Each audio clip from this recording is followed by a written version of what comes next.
Assalamualaikum warahmatullahi wabarakatuh. A'udzubillahi minasyaitonirrajim. Bismillahirrahmanirrahim. Alhamdulillahirabbil alamin. Alhamdulillah bi ni'matil Islam, bi ni'matil iman, bi ni'matil dakwah. Sahabat muslimah yang dirahmati Allah. Allah Subhanahu wa taala mengutus Nabi Muhammad sallallahu alaihi wasallam dengan membawa Islam sebagai rahmat untuk seluruh alam.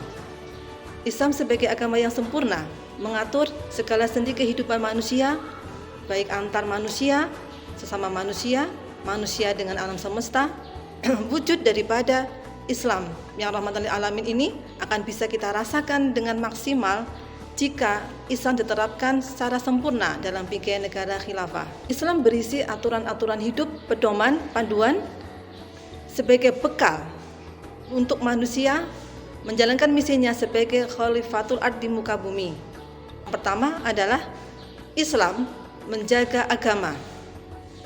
Islam adalah agama yang sangat toleran terhadap pemeluk agama lain.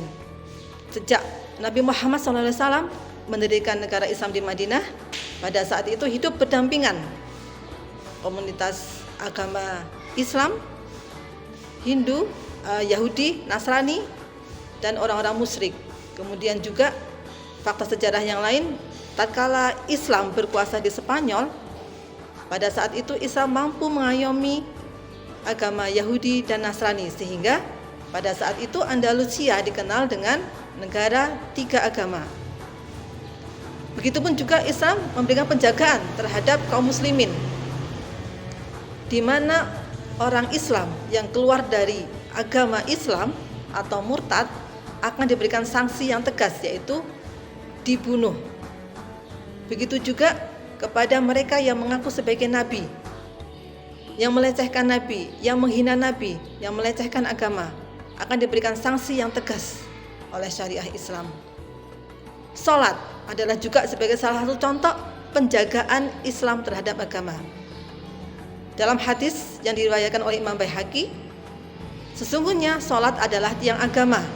Barang siapa yang menegakkan salat, berarti dia sudah mendirikan tiang agamanya. Dan barang siapa yang tidak mendirikan sholat, berarti orang tersebut sudah merobohkan tiang agamanya. Yang kedua, Islam menjaga jiwa. Tanpa syariah Islam diberlakukan, manusia akan terus melakukan tindakan kriminalitas. Begitu mudahnya orang melakukan tindak kejahatan yang melukai orang lain, sampai kepada menghilangkan nyawa orang lain dengan alasan yang sederhana, yang sepele. Di dalam Al-Quran secara tegas, dalam Quran Surah An-Nisa ayat 93, dan barang siapa yang membunuh seorang yang beriman dengan sengaja, maka balasannya ialah neraka jahanam, dan dia akan kekal dan Allah akan murka kepadanya. Allah akan melaknatnya serta menyediakan azab yang besar baginya. Dalam hadis riwayat Imam An-Nasai dan At-Tirmidzi, hilangnya dunia lebih ringan bagi Allah dibandingkan terbunuhnya seorang mukmin tanpa hak. Demikian penjagaan Islam terhadap jiwa, terhadap nyawa manusia, sehingga tidak akan terjadi lagi mudahnya orang melukai ataupun menghilangkan nyawa orang lain. Dalam Islam sudah jelas, hukuman bagi mereka yang melanggar ketentuan itu adalah diat dan kisos. Yang ketiga, Islam menjaga harta. Kita semua sudah tahu bahwasanya perbuatan mencuri, menipu, korupsi itu adalah perbuatan yang tidak dibenarkan oleh agama. Yang faktor kesejahteraan yang diabaikan oleh negara. Selain itu juga adalah sanksi yang ringan bagi pelaku tindak kriminalitas, sehingga mereka tidak jerah, malah membuat tingkat kejahatan kriminalitas semakin meningkat dari tahun ke tahun. Nah, dalam Islam sendiri sudah tegas bagaimana hukuman bagi seorang pencuri, bagi seorang koruptor.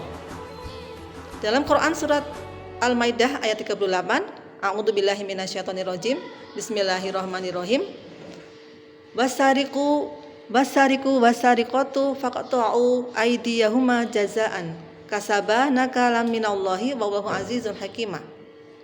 Wallahu azizun hakim.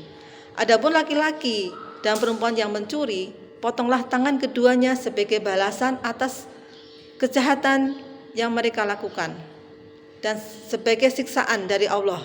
Dan Allah Maha Perkasa dan Maha Bijaksana.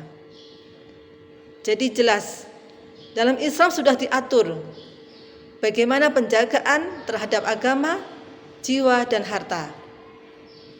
Jika itu bisa dilakukan dengan sempurna, insya Allah kehidupan yang damai, bahagia, tentram akan terwujud. Wa'afu minkum, wallahu a'lam bishawab. Wassalamualaikum warahmatullahi wabarakatuh.